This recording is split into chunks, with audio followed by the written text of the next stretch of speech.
So the other option to set up your payroll is a mid-year setup.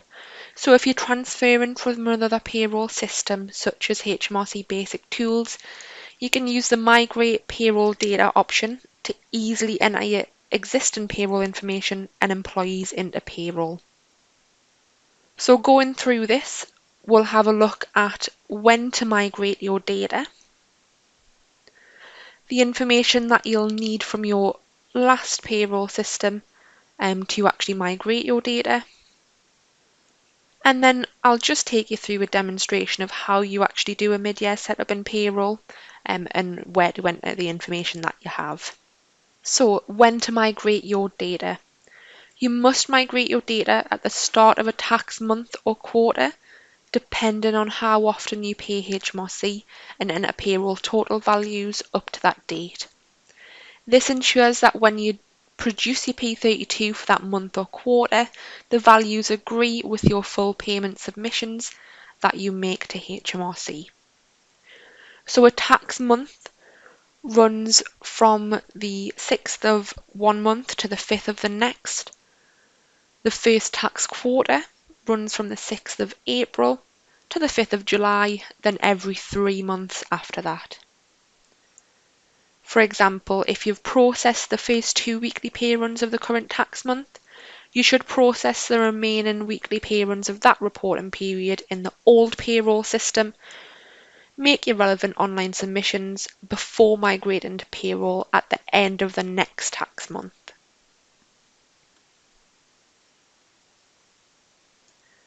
So what information do you need when you are migrating? So you'll need the following information from your previous payroll system. You'll need your P11 reports. These reports provide you with the PAYE and national insurance totals you need to enter. You need a P11 report for each employee paid during this tax year, including leavers, starters, directors, students, and casual employees. You will then also need the P45 or P46 information. If any employees started during the current tax year, you need their P45 to enter the values from their previous employment.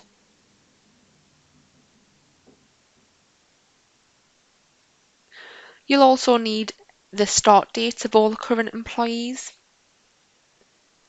You'll need the leaver dates. This is for anyone that's left during the current tax year. You'll need statutory payment information. So if any employees received statutory payments during the current tax year, you need their statutory payment year-to-date values.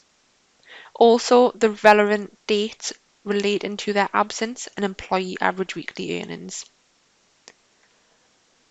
You'll need any directorship details, so things like the date they became a director and the NI calculation method. You'll need your employees' RTI PIDs. So if you've previously submitted information to HMRC, you need to have the correct RTI PID for each employee. If you enter the wrong ID, this could duplicate HMRC records for the employee. If your previous payroll system didn't use an RTI PID, you must enter an ID of your choice. And the next thing you'll need are your P32 reports. So you need these reports for the current tax year pay runs processed in the previous payroll system. You need these to enter statutory pay or employment allowance you've claimed during the year. And you should also have a copy of these for your personal records as well. So now we'll go on to a little demo of how you actually process this in the system and how you go about setting up that mid-year setup. To enter your mid-year setup data in a payroll, when you first sign in, I'll give you these two options. For the mid-year setup, you need to click the option I have data from an existing payroll. So if you click enter manually, it'll come up with the Migrate Payroll Data wizard. And there's a few things you need to set up on here. So you need to choose your P32 reporting details. You can select the reporting frequency as monthly or quarterly, the P32 payment method, and the last completed P32 reporting period. In this one, you have to choose the last tax month or quarter that you completed and paid to HMRC using your previous payroll system. The first pay run you then process in this payroll is at the start of the next reporting period. So for example, if my last one was January 2020, it would start from February 2020 in this payroll.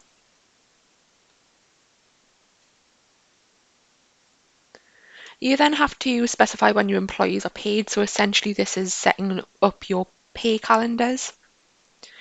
So if you have weekly employees, and select which payday they are paid on.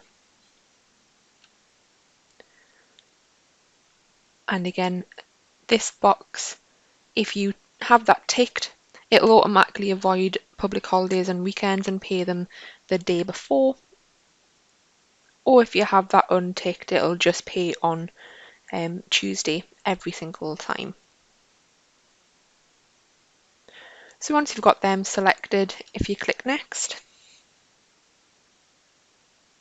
So in this section is where you would create your employee records. So to do this, just click Add Employee. So in here, you would have to put in their personal details here. So you'll need their contact details, their NI number, and things like that. Also in this section, you need to make sure you complete their tax details and their opening balances. So on the tax details, we'll just go through the information that you need. So you have to choose which pay cycle they are in and how often you want to pay them. So we've just set up a weekly one, so we'll put them in the weekly. You have to select their contracted hours. You have to put in their works number. You would put in their start date.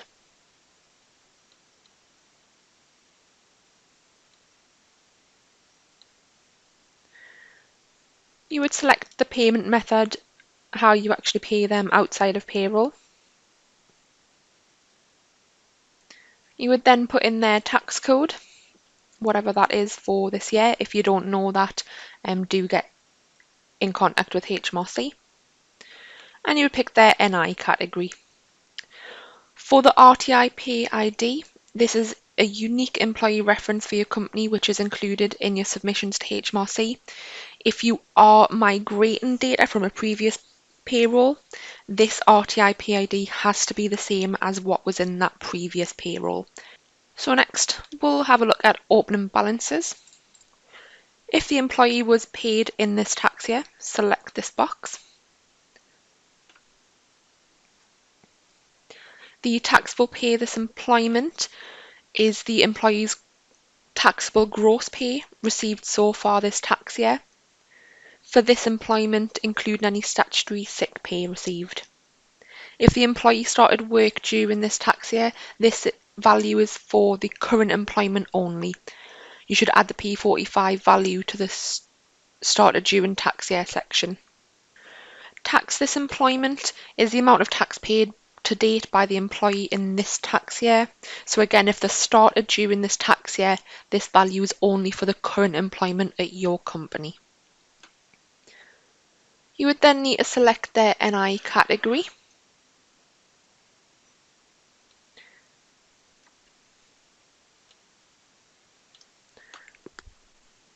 Their NI sayable earnings is the employee's total gross pay for national insurance to date. Unless the employee has received any payments which are not subject to NI, this should be the same as the total gross pay. The total EENI paid is the total national insurance paid by the employee to date this tax year for the current NI category. You can find this value in column 1F of the P11 deductions working sheet. The next one, the total ERNI paid, is the total national insurance paid by the employer on the employee's behalf to date this tax year for the current NI category. You can get this value by subtracting the employee's NI from the total NI, and you can find the total NI value in column 1E of the P11 deductions working sheet. Earnings at LEL, this is the employee's earnings up to the lower earnings limit. This is the total of values in column 1A of the P11 deductions working sheet. Earnings LEL to PT. This means the employee's earnings above the lower earning limit and up to the primary threshold. This is the total of values in column 1B of the P11 deduction working sheet. And lastly, the employee's earnings above the primary threshold and up to the upper earnings limit, the earnings PT to UEL. This is the total of values in column 1C of the P11 deductions working sheet. If the employee is a director, you would click this box and put in their details there. It's just the same, so the directorship start date, the calculation method for NI, and the NI-able earnings.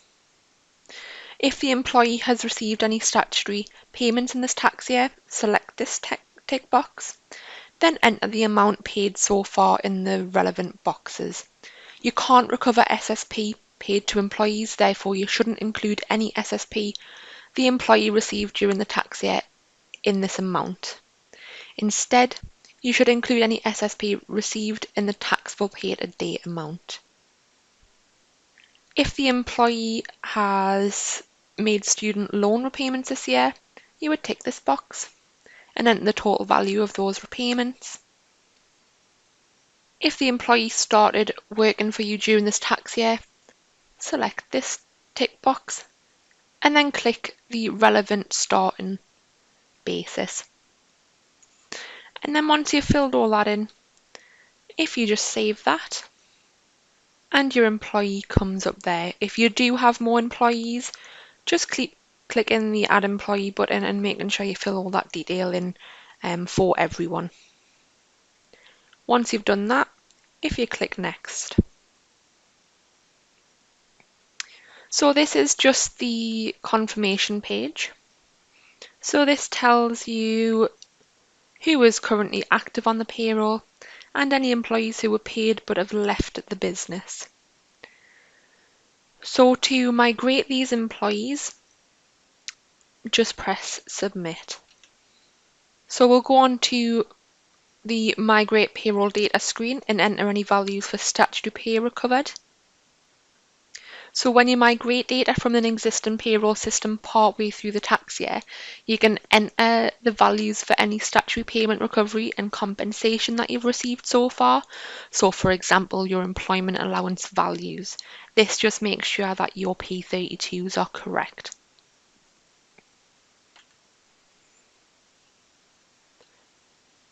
So you can click whether you've been eligible for small employers relief. And you can fill in any recovered values for SMP, SAP, SPP and SHPP. You can then tick whether you're eligible for the employment allowance. So for this allowance applied mid-year section, you would click no if you started claiming the allowance at the start of the tax year. In this situation, the allowance reduces your liability to employer NI contributions. If you started claiming the allowance at some point during the course of the tax year, then you would need to click yes here. In this situation, you can claim the amount you would have claimed up to that point since the beginning of the tax year. This value is offset against employer NI liabilities, but if there is a balance remaining, this may be offset against PAYE liabilities. And then if you were claiming the allowance in the previous payroll system, you must also specify how much of the £3,000 allowance you have already claimed. So you would specify this here. Once you've filled in that, just click Save. This will take you back to Settings. You want to click on Summary, and then we're going to review, edit or further configure your migrated data. It's just in this second section here. This just gets you back to this page so you can have a look at the next steps. So next we're just going to open the employee records and confirm employees' current working patterns. So in here you want to click on the employee that you want to have a look at the working pattern for. Then you've got a tab at the top saying working pattern. If you click edit in the top right hand corner, you can change their working pattern. So if they only work a Monday and Tuesday, you can save that and that'll save their working pattern. And once again, if we go to Summary and then click on Review, Edit or Further Configure your migrated data again. And then these two are to do with processing pay. So you would need to enter any current employee absence while processing pay. So if you've got absences for the tax year that you're currently in, you would put that in there when you're processing their pay. And you would set up the student loan deductions while you were processing your pay as well if you needed to. If you do think that you've put anything wrong or you need to edit your migrated data, if you click Review or Edit your migrated data here, this will take you back to the Migrate Payroll Data wizard so you can have a look through and see if there's anything that you need to do or need to change. And then once you've done all those steps, if you just click Done, and that's the Migrated Payroll wizard done.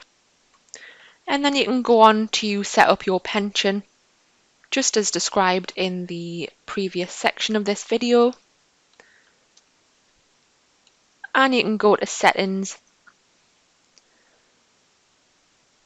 change your payslip settings, set up new calendars, set up payments and deductions,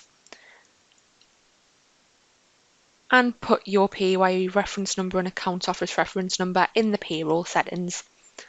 And then once all that is done, you're ready to just process the pay run